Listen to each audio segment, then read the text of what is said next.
നമസ്കാരം, real news കേരളയിലേക്ക് സ്വാഗതം. തുടർച്ചയായ ചൈനീസ് പ്രകോപനത്തിൽ അതിർത്തി വീണ്ടും പുകഞ്ഞു നീറുകയാണ്. പരസ്പര ആരോപണ പ്രത്യാരോപണ പ്രതിരോധങ്ങളുമായി ഇന്ത്യൻ ചൈനീസ് സൈന്യങ്ങൾ അതിർത്തിയിൽ മുഖാമുഖ പോരാട്ടത്തിലാണ്. 2020 ചൈന ഇന്ത്യ ഏറ്റുമുട്ടലുകൾ ചൈനയും ഇന്ത്യയും തമ്മിലുള്ള സൈനിക നിലപാടിന്റെ ഭാഗമാണ്.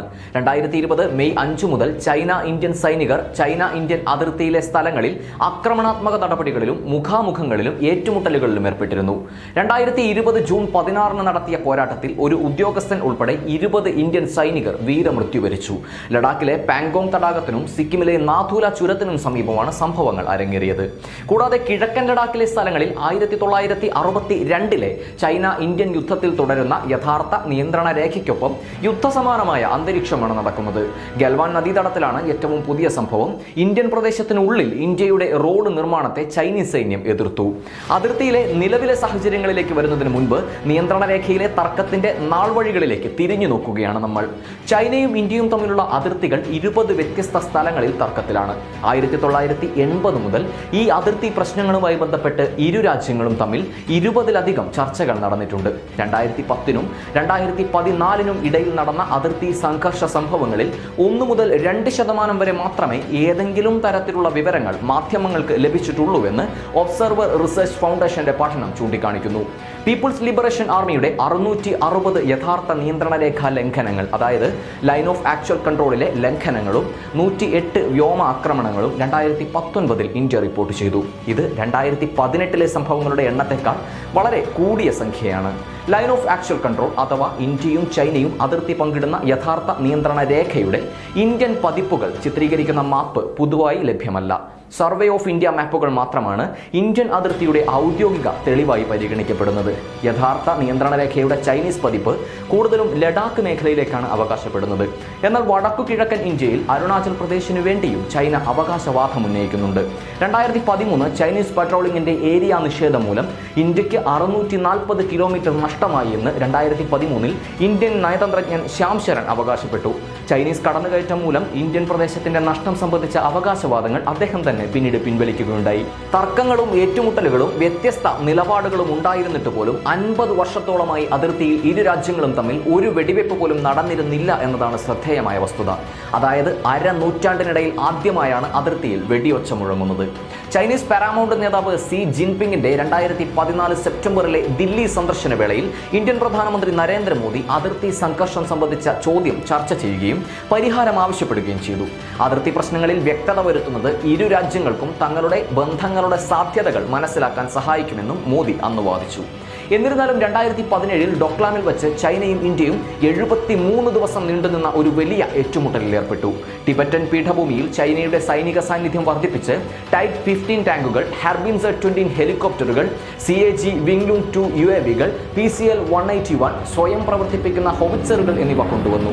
ലഡാക്കിലെ പാങ്കോങ് സോയിൽ നിന്നും 200 കിലോമീറ്റർ അകലെയുള്ള എൻഗാരി ഗുൻസ വിമാനത്താവളത്തിൽ ചൈന പുതിയ ഷെൻയാങ് J-16 J-11 യുദ്ധവിമാനങ്ങൾ സ്ഥാപിക്കുകയും ചെയ്തു. ഓഗസ്റ്റ് 29 അർദ്ധരാത്രിയിൽ ഇന്ത്യ ചൈന സൈനികർ തമ്മിലുണ്ടായ ഏറ്റുമുട്ടലിനെ തുടർന്നാണ് ചുഷുൽ ഉപമേഖല രാജ്യത്തിന്റെ ശ്രദ്ധാ കേന്ദ്രമാകുന്നത്. ചുഷുൽ ഉപമേഖലയുടെ എതിർവശത്തുള്ള കൈലാഷ് പർവ്വതനിരയുടെ ഉയർന്ന പാത ഇന്ത്യൻ സൈന്യം കൈവശപ്പെടുത്തി. പാങ്കോങ് തടാകത്തിന്റെ north bank, Depsang, Galwan, Gogra hot Springs എന്നിവിടങ്ങളിൽ ചെയ്തതുപോലെ ചൈനക്കാർ വീണ്ടും കൈലാഷ് റേഞ്ച് പ്രദേശത്ത് സജീവമായി പ്രവർത്തിക്കാൻ ശ്രമിക്കുകയാണ് എന്ന് ഇന്ത്യൻ സൈന്യം കരുതി. ഇതോടെ ചുഷുൽ ഉപമേഖല വാർത്തകളിൽ ഇടം പിടിച്ചു. എവിടെയാണ് ചുഷുൽ ഉപമേഖല? ഇരു സൈന്യങ്ങൾക്കും ഈ പ്രദേശം എത്രത്തോളം പ്രധാനമാണ് തുടങ്ങിയ കാര്യങ്ങൾ നമുക്ക് പരിശോധിക്കാം. കിഴക്കൻ ലഡാക്കിലെ പാങ്കോങ് സോ തടാകത്തിന്റെ തീരഭാഗത്തായി 8 പ്രധാന ഫിംഗറുകളാണുള്ളത്. ഈ 8 ഫിംഗറുകളിൽ അഥവാ മലനിരകളിൽ 4ാമത്തെ മലനിരയിൽ വെച്ചാണ് ഇന്ത്യ ചൈന സേനകൾ തമ്മിൽ മുൻപ് ഗൽവാൻ താഴ്വരയിലെ സംഘർഷം ഉണ്ടായത്. എന്നാൽ നിലവിലെ സംഭവങ്ങൾ അരങ്ങേറുന്നത് ചുഷുൽ ഉപമേഖലയിലാണ്. പാങ്കോങ് സോ തടാകത്തിന്റെ തെക്കുഭാഗത്തോട് ചേർന്നാണ് ചുഷുൽ ഉപമേഖല സ്ഥിതി ചെയ്യുന്നത്. ഉയരമുള്ളതും തകർന്നു കിടക്കുന്നതുമായ പർവ്വതങ്ങളും Tathung, Black Top, Helmet Top, Gurung Hill, Magar Hill തുടങ്ങിയ ഉയർന്ന സ്ഥലങ്ങളും ഈ മേഖലയിൽ ഉൾപ്പെടുന്നു. കൂടാതെ റെസാങ്ല, ലെച്ചിൻല, സ്പാങ്കൂർ ഗ്യാപ്പ് എന്നീ ചുരങ്ങളും ചുഷുൽ താഴ്വരയും ചുഷുൽ ഉപമേഖലയുടെ ഭാഗമാണ്. 14,000 അടിയിലധികം ഉയരത്തിൽ യഥാർത്ഥ നിയന്ത്രണ രേഖയ്ക്ക് സമീപത്ത് സ്ഥിതി ചെയ്യുന്ന ചുഷുൽ വാലിയിലെ എയർ സ്ട്രിപ്പ് തന്ത്രപ്രധാനമുള്ളതാണ്. 1962 ചൈനയുമായുള്ള യുദ്ധത്തിൽ ഈ എയർ സ്ട്രിപ്പ് നിർണായക പങ്ക് വഹിച്ചിട്ടുണ്ട്. ഇന്ത്യൻ സൈന്യവും ചൈനയുടെ പീപ്പിൾസ് ലിബറേഷൻ ആർമിയും തമ്മിലുള്ള 5 അതിർത്തി കൂടിക്കാഴ്ച പോയിന്റുകളിൽ പ്രധാനപ്പെട്ട ഒന്നാണ് ചുഷുൽ. ഇവിടെയാണ് രണ്ട് സൈന്യങ്ങളുടെയും പ്രതിനിധികൾ പതിവായി ആശയവിനിമയങ്ങൾക്കായി കണ്ടുമുട്ടുന്നത്. ഇരുപക്ഷവും തമ്മിൽ അടുത്തിടെ നടന്ന ബ്രിഗേഡ് തലത്തിലുള്ള കൂടിക്കാഴ്ചകൾക്കും ഇവിടം തന്നെയാണ് വേദിയായത്. ചുഷുൽ മേഖലയ്ക്ക് ഇന്ത്യയിലെ പ്രാധാന്യം എന്ത് എന്ന് പരിശോധിച്ചാൽ സ്ഥലത്തിന്റെയും ഭൂപ്രകൃതിയുടെയും കാരണത്താൽ ചുഷുലിന് വളരെയധികം തന്ത്രപ്രധാനമായ പ്രാധാന്യമുണ്ട്. സൈനിക വിന്യാസത്തിനും സൈന്യത്തിന് ആവശ്യമായ ആയുധങ്ങളും വസ്തുക്കളും എത്തിക്കുന്ന കേന്ദ്രമാക്കി ചുഷുലിനെ മാറ്റുന്നു. മേഖലയിലെ 2 കിലോമീറ്റർ വീതിയുള്ള സമതലങ്ങളുണ്ട്. അവിടെ ടാങ്കുകൾ ഉൾപ്പെടെയുള്ള യന്ത്രവൽകൃത സേനയെ വിന്യസിപ്പിക്കാൻ എളുപ്പമാണ്. എയർ സ്ട്രിപ്പും ലേയിലേക്കുള്ള റോഡ് ബന്ധവും ചുഷുലിന്റെ നേട്ടം തന്നെയാണ്.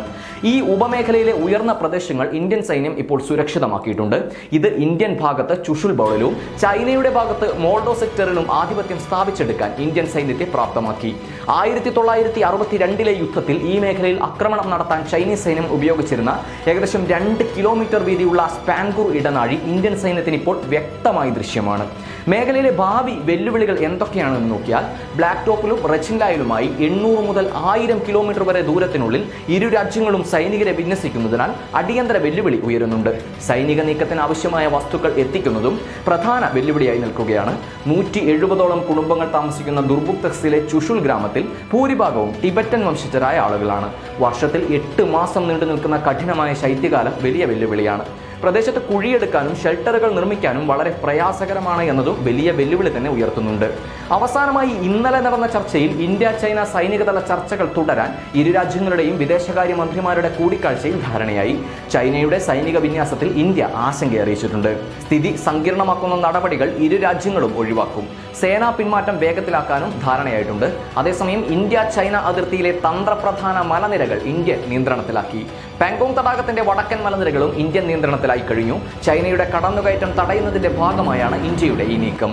ഇന്ത്യൻ സൈന്യത്തിന്റെ ഭാഗത്തുനിന്ന് വളരെ തന്ത്രപ്രധാന നീക്കമാണ് ഉണ്ടായത് എന്ന് ദേശീയ ഏജൻസികൾ വിവരം നൽകുന്നു. പാങ്കോങ് തടാകത്തിന്റെ വടക്കൻ മലനിരകളിൽ നിന്ന് നോക്കിയാൽ ചൈനയുടെ സൈനിക നീക്കങ്ങളെ കൃത്യമായി ഇന്ത്യക്ക് നിരീക്ഷിക്കാൻ സാധിക്കും. ചൈനീസ് സൈന്യത്തിന്റെ ക്യാമ്പുകളും ഇവിടെ നിന്ന് നിരീക്ഷിക്കാൻ കഴിയും. ചുരുക്കി പറഞ്ഞാൽ ചൈനയുടെ ഏത് സൈനിക നീക്കവും ഇനി ഇന്ത്യൻ സേനയുടെ ബൈനോക്കുലറുകൾ കൂടി അറിഞ്ഞേ നടക്കൂ എന്ന് അർത്ഥം.